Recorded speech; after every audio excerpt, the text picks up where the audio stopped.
오늘 본문 19장 말씀을 함께 나누겠습니다. 19장에는 어린 양의 혼인잔치와 예수님이 재림하시는 것을 말씀해 주고 있습니다. 16장에는 재림하신 예수님이 적그리스도와 그 추종 세력들, 그들에게 짐승에게 경배하는 자들에게 대접장을 쏟아 부으십니다.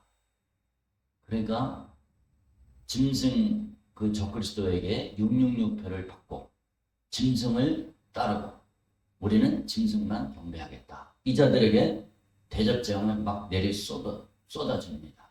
그러니까 19장은 16장에서 생략되었던 이야기들을 나누고 있습니다. 어떻게 보면은 16장의 보충 설명이다. 이렇게 이해를 하면 되겠습니다. 혼인잔치를 말씀해주고 있습니다. 이 1절, 2절 말씀을 보면은 하나님께서 큰 음녀를 심판하사 자기 종들의 피를 그 음녀의 손에 갚으셨도다. 재림하실 영광, 땅에 남겨진 악인들에 대한 처절한 심판을 언급하십니다. 이사야 선지자는 이것을 미리 예언을 해주셨습니다. 우리 본문 이사야 24장 21절 22절 같이 한번 읽어보겠습니다. 그날에 여호와께서 높은 데에서 높은 군대를 벌하시며 땅에서 땅의 왕들을 벌하시니 그들이 죄수가 깊은 옥에 모이같이 모이게 되고 옥에 갇혔다가 여러 날 후에 형벌을 받을 것이라. 아멘. 이 부분이 19, 20장에 대한 그 말씀을 나누고 있습니다. 1절부터 5절까지 말씀은 찬양을 합니다. 음행으로 땅을 더럽혔던 그 음녀를 심판한 것, 거기에 대한 찬양을 합니다. 할렐루야, 구원과 영광과 능력이 우리 하나님께 있도다. 그의 심판은 참되고 의롭다. 찬양을 합니다. 음행으로 땅을 더럽혔다는 것입니다. 이게 뭡니까? 음행으로 땅을 더럽혔다는 얘기는 복음을 들었던 사람이 다시 그 옷을 더럽히는 것과 같습니다. 그러니까 많은 사람들이 음녀 때문에 진리에서 떠나 어두운 옛생활로 돌아갔습니다. 예수님이 비유 말씀을 보면 이제 잔치를 이렇게 청하잖아요. 사람들을 이렇게 잔치로 청합니다. 종들을 시켜서 사람들을 불러와라. 그랬더니 사람들이 이렇게 불러왔습니다. 불러왔는데 전부 다 예복을 입었습니다. 전부 다 예복을 입잖아요. 오늘날. 유대인하고 우리하고 조금 다른 것은 우리가 예복을 입고 가잖아요. 우리가 좋은 옷을 입고 갑니다. 근데 유대인들의 결혼식은 이 잔치를 주최하는 측에서 예복을 줍니다. 그게 좀 차이점이에요. 예복을 주죠. 그럼 예복을 입습니다. 저는 옛날에 성경을 읽을 때 거기 수많은 사람들이 이렇게 있을 때 예복을 입지 않은 한 사람이 있다고 했어요. 그럴 때 너는 왜 예복이 없냐? 친구요, 너는 왜 예복이 없냐? 그럴 때 쫓겨났다고 했어요. 누구 무언이라고 했습니다. 아무 말도 못하는 거예요. 이 자를 당장 쫓아내라. 바깥 어두운 가운데 쫓겨나서 슬피 울며 이를 갈리라 그랬잖아요. 그때 저는 그 부분을 이해하기가 조금 힘들었습니다. 아니 돈이 없어서 옷 입을 돈이 없어서 옷 사 입을 돈이 없어서 그냥 예복 안 입고 온 거 아니야? 근데 그게 뭐 그렇게 잘못인가? 옛날 시골에서 잔치하고 그랬잖아요. 옛날에는 결혼식을 집에서 하고 그랬잖아요. 온 동네 잔치가 벌었어요. 그러면은 거린들 이게 먹을 것이 없어서 얻어먹으러 다니는 사람들이 한 두세 사람씩은 꼭 와요. 저희 아버지 환갑이나 결혼잔치하고 그러면 꼭 옵니다. 그럼 그 사람들은 옷이 그냥 진짜 누더기 옷을 입고 막 더러운 옷을 떼꾸장물이 흐르는 그런 옷을 입고 오죠. 잔치를 못 오게 하지 않나? 아니요, 그래도 줘요. 내 기억으로는 어릴 때부터도 이 기억을 보면은 못 오게 말린 적은 없던 것 같아요. 다 시골 인심이 좋아요. 그러니까 예복을 못 입고 와. 깨끗한 옷이 없어. 거지는. 근데 예수님 말씀에 아니 옷을 못 입었다고 그래서 그렇게 내쫓아내면은 그게 좀 이상한 거 아니에요? 뭔가 좀 부당한 거 아니야? 옛날에 그렇게 생각을 했었어요. 근데 이제 나중에 공부를 해보니까 유대인들은 예복을 누가 주느냐? 자기가 입고 오는 게 아니라 주인이 주는 거예요. 주인이 예복을 주는 거예요. 그러니까 그 본문 말씀은 주인이 예복을 준 거예요. 예복을 줬어요. 누구나 손님들한테 다 예복 초청한 사람들한테 예복을 준 거예요. 근데 그 사람이 예복을 더럽힌 거예요. 예복을 더럽힌 거예요. 그 우리하고 조금 다르죠. 이게 뭡니까? 음료 때문에 많은 사람들이 복음을 들었던 사람이 다시 그 옷을 더럽히는 것과 같다는 거예요. 그러면 안 된다는 겁니다. 이 음료 때문에 많은 사람들이 진리를 떠나서 어두운 옛생활로 돌아갔습니다. 베드로서 2장 20절 같이 한번 읽어보겠습니다. 만일 그들이 우리 주 대신 구주 예수 그리스도를 알므로 세상의 더러움을 피한 후에 다시 그 중에 얽매이고 치면 그 나중의 형편이 처음보다 더 심하리니. 아멘. 예수를 알았어. 예수를 알고 예수 믿는 게 너무 좋아.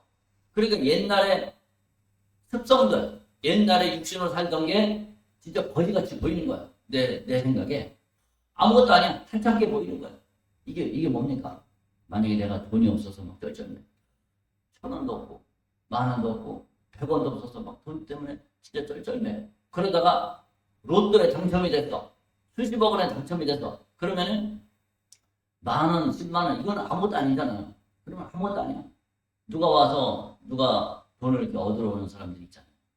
1,000원, 옛날에는 돈이 없을 때는 1,000원 주는 것도 힘들어. 1,000원, 5,000원 주고 10,000원 주고 막 이래서는 그것도 힘들어. 근데 만약에 수십억 원의 복권에 딱 당첨이 됐다고 그래. 그러면은 5만 원도 줄 수 있고 10만 원도 줄 수 있잖아요. 그런 능력이 되잖아요.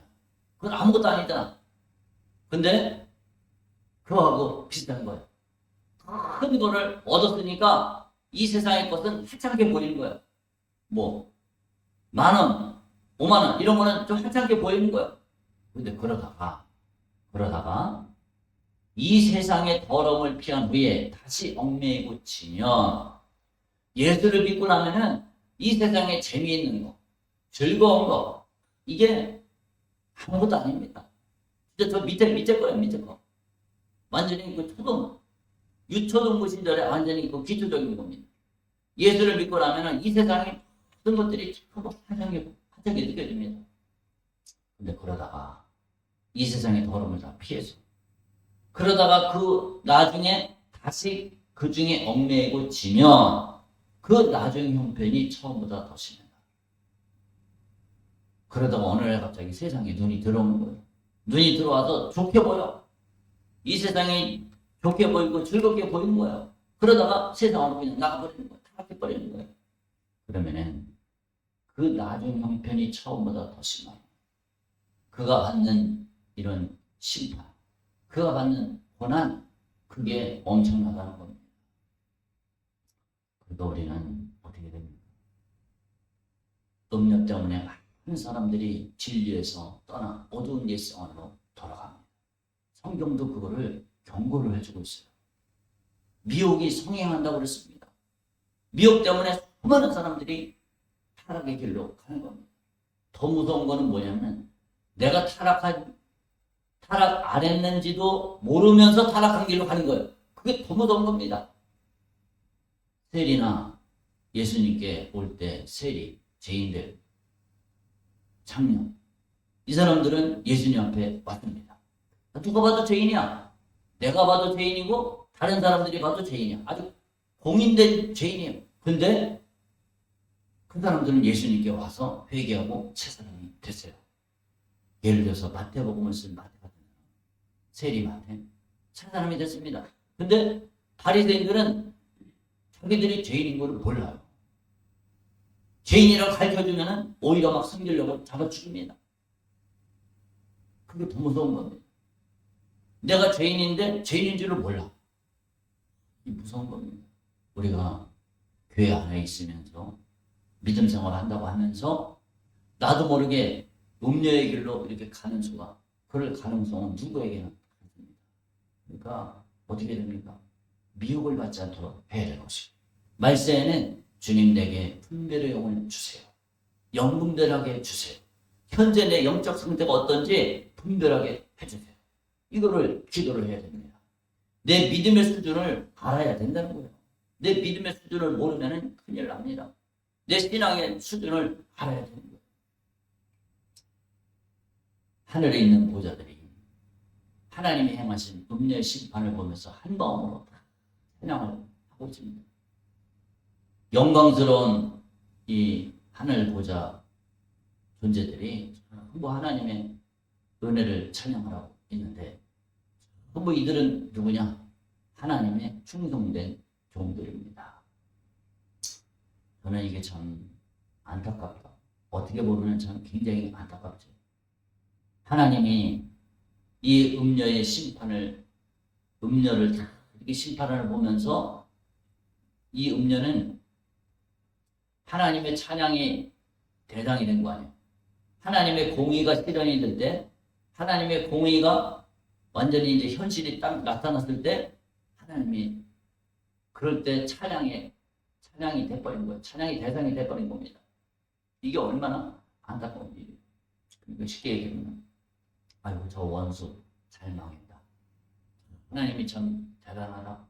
이럴 때 우리가 이런 대상이 되면 안 된다는 겁니다. 우리는 찬양하는 찬양의 대상이, 찬양하는 찬양의 주체가 되어야 되지, 하나님이 심판했다고 해서 그 심판의 대상이 되면 안 된다는 거예요.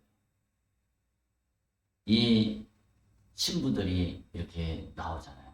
신부들이 등장을 합니다. 우리 8절을 같이 한번 읽어볼까요?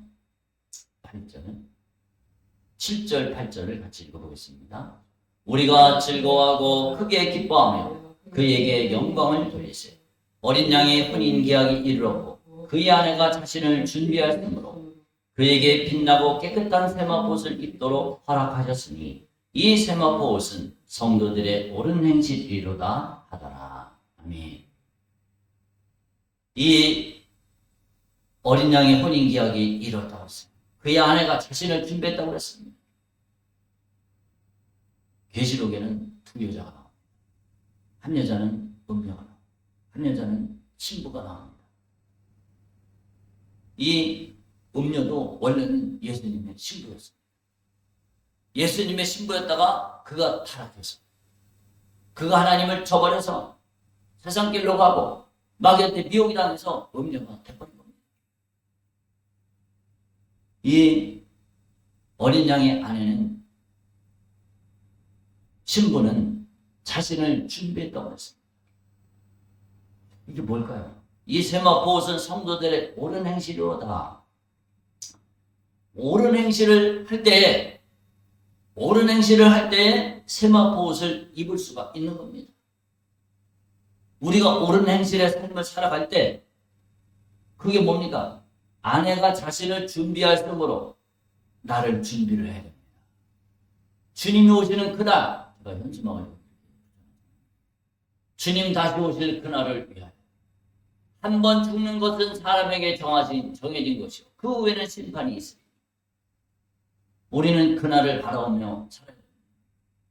어린 양의 아내가 성도들의 옳은 행실로, 나의 옳은 행실로 주님 맞이할 준비를 철저하게 해야 되는 거예요. 주님 맞이할 준비를 해야지 어린 양의 아내로서, 신부로서 나를 단장을 하는 겁니다. 근데 신부가 되지 못하면은 어떻게 됩니까? 신부가 되지 못하면은 쫓겨나는 겁니다. 음녀 바벨론이 돼버리는 거예요. 그러니까 심각한 겁니다. 신부가 된 사람들은 뭐 합니까? 준비를 하는 겁니다. 나를 깨끗하게 단장을 하는 겁니다. 예전에 교회에서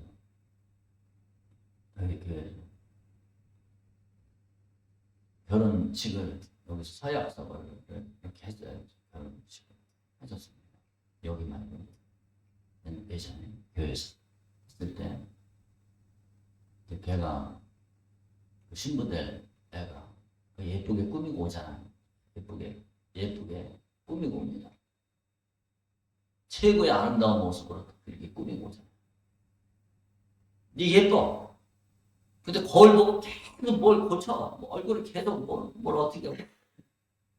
내가 볼 때는 아무리 봐도 고칠 게 없어. 아무리 봐도 고칠 게 없어. 근데 뭘 고치고 또 이렇게 하고 저렇게 하고 눈썹 어떻게 하고. 계속 끊임없이 고쳐. 끊임없이. 계속 또 예식하기 전까지 그렇게 고쳐요. 그게 바로 우리 성도들이 해야 될 자세라는 거예요. 그 앞에 점도 없고 흠도 없고 티도 없고 책망받을 것이 없는 그런 존재로 서도록 나를 끊임없이 나를 고쳐야 됩니다. 나를 계속 고쳐야 돼요. 어디 점이 묻었나 흠이 있나 티가 있나 나를 계속 바라봐야 됩니다. 뭘 보고? 거울 보고. 거울이 뭡니까? 이 말씀이 거울입니다. 말씀을 보고 성령의 인도 따라서 나를 자꾸 끊임없이 깨끗하게 자꾸 만들어야 됩니다. 어린 양의 그의 아내가 자신을 준비하였으므로 그에게 빛나고 깨끗한 세마포옷을 입도록 허락하셨으니 이 세마포옷은 성도들의 옳은 행실이로다. 나를 자꾸 내게 무슨 옳지 못한 행실이 있나? 그걸 자꾸 나를 판단을 하는 겁니다. 자꾸 나를 보는 겁니다. 이 과정이 어느 때까지 해야 되느냐? 어느 때까지 해야 됩니까? 얘가 예식하기 바로 직전까지 그러더라고요.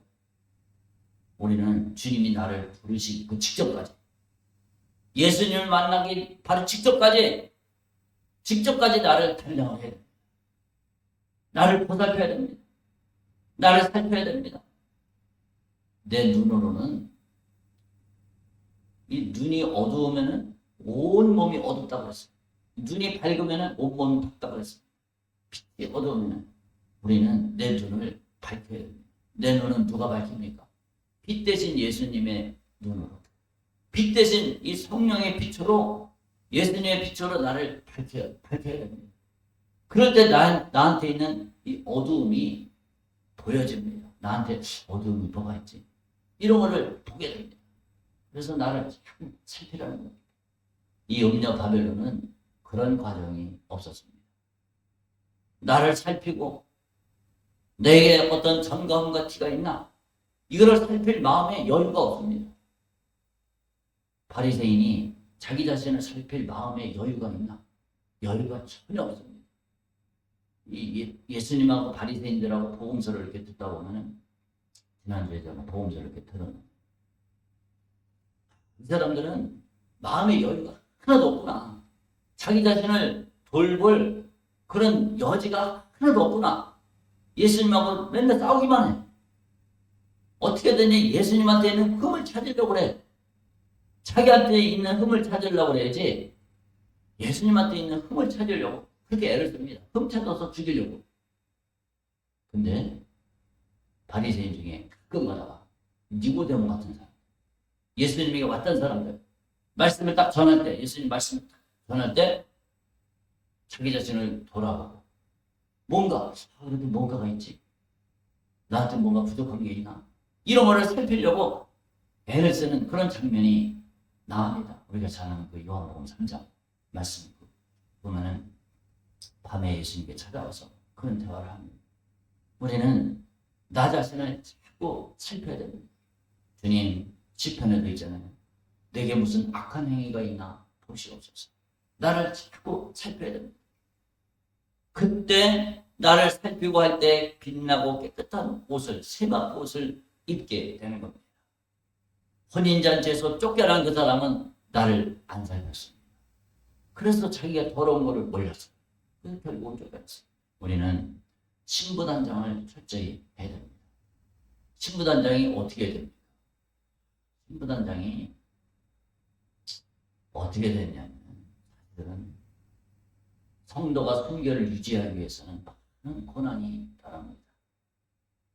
순결이라는 셈의 근원이 바로 고난입니다.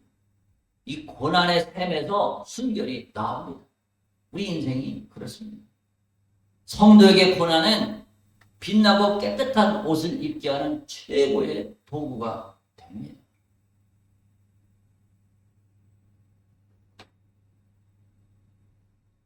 순결함이라는 셈의 근원은 바로 고난이다. 이게 멋진 말인 것 같아요. 우리 한번 따라합시다. 순결함이라는 셈의 근원은 바로 고난이다. 아멘. 이 베드로 사도는 육체의 고난이 죄를 멈추게 하는 그런 역할을 한다는 것을 간파를 했습니다. 베드로전서 4장 12, 13절 우리 같이 한번 읽어보겠습니다. 사랑하는 자들아, 너희를 연단하려고 오는 불시험을 이상한 일 당하는 것 같이 이상히 여기지 말고 오히려 너희가 그리스도의 고난에 참여하는 것으로 즐거워하라. 이는 그의 영광을 나타내실 때 너희로 즐거워하고 기뻐하게 하려 함이라. 아멘. 이 고난이 뭡니까? 베드로 사도는 육체의 고난이 죄를 멈추게 하는 그런 역할을 하는 것으로 보았습니다. 베드로 전서 4장 1절 말씀 우리 같이 한번 보겠습니다. 베드로 전서 4장 1절 우리 같이 한번 읽겠습니다. 그리스도께서 이미 육체의 고난을 받으셨으니 너희도 같은 마음으로 갑옷을 삼으라. 이는 육체의 고난을 받는 자는 죄를 그쳤음이니. 아멘. 육체의 고난을 받으면은 죄가 그쳐진대. 그 후로는 2절도 우리 같이 한번 읽어봅시다. 그 후로는 다시 사람의 정욕을 따르지 않고 하나님의 뜻을 따라 육체의 남은 때를 살게 하려 합니다. 아멘. 우리는 고난이 닥쳤을 때 우리의 죄를 그치고 내 육신대로 사는 것을 그치고 천국의 신부로서 단장되는 그런 기회가 되는 겁니다. 저는 가끔 예전에 이게 어떨 때 막 장이 꼬이는지 하여튼 어떻게 되는지 막 배가 아파갖고 막 견딜 수 없을 그럴 때가 몇 번 이렇게 겪었습니다. 배탈도 나고 막 속이 미식거리는 정도를 넘어서서 그냥 화장실 바닥에 완전히 쓰러져가지고 막 정신을 못 차리고 그러면 어떻게 합니까? 저는 그런 상태가 되면 무조건 회개합니다. 하나님 잘못했습니다. 또 뭘 잘못했는지는 몰라요. 하나님 잘못했습니다. 무조건 회개부터 합니다. 하나님 잘못했습니다. 우리는 내 어떤 육신의 고난이나 이런 게 올 때 나를 돌아보는 기회로 삼으면 큰 은혜가 된다는 겁니다. 큰 복이 됩니다. 큰 복이 돼서 내가 하나님의 말씀대로 못 사는 그 부분들, 주님의 뜻에 복종하지 못하는 그 부분들을 변화를 시켜야 됩니다. 어떻게 변화를 시킵니까? 성령으로 변화가 됩니다. 성령으로 변화가 됩니다. 우리는 예수님의 이 무서운 말씀, 저는 이 말씀이 무섭습니다. 마태복음 22장 14절 같이 한번 읽읍시다. 청함을 받은 자는 많되 택함을 입은 자는 적으리라. 예수를 믿어도 교회를 와. 예수를 믿어 교회 와. 청함을 받아. 근데 택함 받은 자는 적다는 거예요. 이게 내 현실이 돼야 됩니다.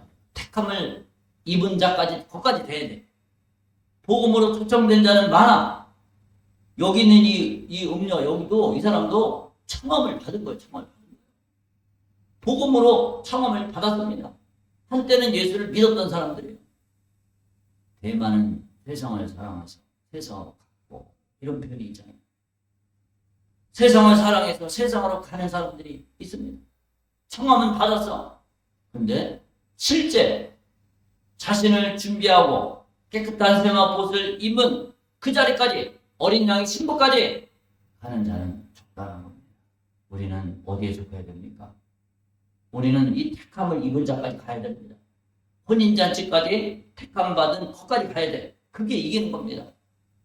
그냥 청원만 받으면 안 됩니다.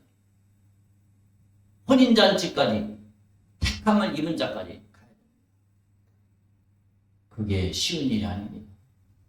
초림과 재림 사이의 영적 싸움은 매우 치열하고 쉼없이 계속됩니다. 그러니까 베드로가 이거를 간파를 하고 마귀가 우는 사자처럼 돌아다니며 삼킬자를 찾아 헤매느니라. 이 음녀가 마귀한테 삼켜져서 음녀가 돼버린 거예요. 처음부터 음녀가 아닙니다. 마귀한테 삼켜지는 걸 압니까? 몰라요. 자기가 마귀한테 삼켜지는 걸 몰라. 이제 나중에 이 심판 자리 여기까지 갔을 때 그때 아는 겁니다. 늦은 겁니다. 초림과 재림 사이 예수님이 오실 때까지 영적 싸움은 매우 치열합니다. 쉼없이 계속됩니다. 마귀가 나를 삼키려고, 나를 삼켜서 불구덩이, 불과 유황으로 타는 곳에 던져지려고, 자기와 함께 던져지려고 그렇게 애를 씁니다. 초림과 재림 사이에 살고 있는 사람들이 하나님 앞에 서는 것이 왜 이렇게 어렵습니까? 왜 이렇게 어렵냐? 이 사탄이 역사하니까 어려운 겁니다. 사탄이 역사합니다. 우리는 예수님의 피값으로, 예수님이 십자가에서 물과 피를 쏟으시고 우리의 죄를 위해서 십자가에 피 쏟아 우리 죄를 용서해 주시고 하나님의 백성이 되었습니다. 이 은혜를 빼앗아가기 위해서 마귀가 얼마나 애를 씁니까? 씨 뿌리는 비유들 있지 않습니까? 4가지 마음밭이 있잖아요. 돌밭에 길가에 떨어지게 해서 우리 마음에 완전히 뿌리를 못 내리도록 그렇게 마귀가 역사합니다. 새가 와서 가지고 갔다고 그랬습니다. 먹어버렸다고 그랬습니다. 돌밭, 자식떨기 이런 것을 통해서 이 마귀가 유혹을 합니다. 근데 우리는 어떻게 해야 됩니까? 걱정할 것이 없습니다. 성령을 따라서 인내로 결실할 때 그럴 때 열매를 맺게 됩니다. 우리 한번 따라합시다. 성령을 따라 인내로 결실하자. 아멘.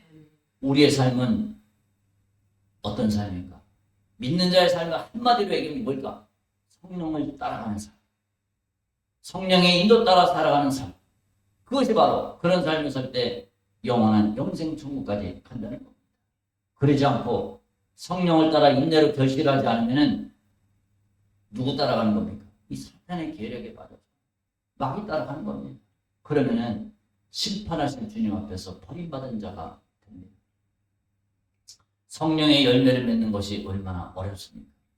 성령을 따라 살아가지 않는 자는 풍성한 하늘의 열매를 맺지를 못합니다. 이것이 어떤 사람입니까? 하나님만이 나의 유일한 주인이 될 때 성령을 따라 열매를 맺게 됩니다. 처음 사랑을 버렸느니라고 그랬잖아요. 오직 예수님만을 처음 사랑으로, 예수님을 왕으로, 내 인생의 주인으로, 내 인생의 지배자로, 내 인생의 주인으로 모시고 계속 그런 삶을 살아갈 때 그때 열매를 맺을 수가 있습니다. 하나님만이 유일한 주인이 되지 않으면 열매를 맺을 수가 없습니다. 하나님이 주인 되지 않는 삶은 환난이 왔을 때 넘어지고 방탕과 술 취함과 생활의 염려로 열매를 맺지 못합니다. 하나님이 주인 되는 삶은 뭡니까? 성령의 인도를 받는 삶입니다. 우리 여기 말씀 같이 한번 읽어보겠습니다. 여기 같이 읽읍시다. 하나님이 주인이 되는 삶은 바로 그분이 보내신 성령의 인도를 받는 삶이다. 아멘. 하나님만이 주인이 되는 삶이 뭡니까? 그건 바로 성령의 인도를 받는 것. 예수님이 그랬잖아요. 그날에는 저가 내 안에, 내가 그 안에, 너희가 내 안에, 내가 너희 안에. 이게 바로 성령으로 인도함을 받는 삶입니다. 하나님이 주인 되는 삶입니다. 그러니까 그렇게 되도록 우리는 어떻게 합니까? 그렇게 되도록 기도하는 겁니다. 우리가 뭐 때문에 기도를 합니까? 주님, 오늘 또 살아갈 때 하나님만이 주인이 안 되고 내가 내 인생의 주인이 되면서 살아갈 때가 많았습니다. 주님, 나를 용서해 주세요. 이게 예민하게 깨어 있어야 됩니다. 삶의 순간순간에서 주님, 오늘도 마귀하고 짝하고 살았던 부분이 있습니다. 내 육신의 생각대로 살았던 부분이 있습니다. 주님, 나를 용서해 주세요. 하나님만이 내 인생의 주인이 되어 주세요. 성령으로 열매 맺는 삶이 되게 해주세요. 이렇게 우리가 기도해야 됩니다. 우리가 기도라는 것, 무릎 꿇고 기도하는 것이 뭡니까? 주님만이 나의 주인 됩니다. 이런 고백입니다. 내가 주님의 뜻에 순종하겠습니다. 주님만이 내 인생의 왕입니다. 그게 뭡니까? 그게 무릎 꿇고 기도하는 거예요. 무릎 꿇고 회개하고 예수 피로 나의 죄를 씻어내고 오직 주님 뜻대로 살겠습니다. 다짐하고 결단하는 거, 이게 언제 일어나야 됩니까? 이게 매일매일 일어나야 됩니다. 주님, 하나님 나라의 백성으로서 그분의 통치에 순종하는 증거가 바로 기도입니다. 우리 여기 같이 읽어봅시다. 하나님 나라의 백성으로서 그분의 통치에 순종하는 증거가 바로 기도이다. 아멘. 나는 기도하겠습니다. 이 얘기는 나는 주님의 명령에 따르겠습니다. 이런 뜻입니다. 나는 기도 안 할래요. 그러면 나는 주님은 내 주인이 아닙니다. 이런 뜻이 되는 겁니다. 주님은 기도할 때 뭘 주십니까? 기도할 때 가장 좋은 것을 주신다고 그랬어요. 가장 좋은 것이 뭡니까? 성령께서 가장 좋은 것입니다. 성령을 주십니다. 우리는 성령께서 역사하시지 않으면 주님의 뜻대로 살 수가 없습니다. 하나님의 인도대로 살 수가 없습니다. 입술로만 주여 주여 하는 자들은 결단코 천국에 들어가지 못한다고 그랬습니다. 우리는 예수님의 뜻에 전대적으로 순종하고 주님의 뜻만 따르는 우리 모두 되시기를 주님의 이름으로 축복합니다. 아멘. 하나님 아버지, 은혜를 감사합니다. 우리가 열매를 맺어서 저 영원한 하나님 나라에 우리 모두 들어가야 됩니다. 악한 원수 마귀는 우리를 시험 들게 하고 우리를 미혹해서 음녀가 돼서 하나님을 떠나고 배신하면서 살도록 만들어 이 마귀의 미혹에 절대 속아 넘어가지 않게 해주시고 오직 하나님만을 내 인생의 왕으로 주인으로 삼아 성령의 인도 따라 살아갈 수 있도록 도와주세요.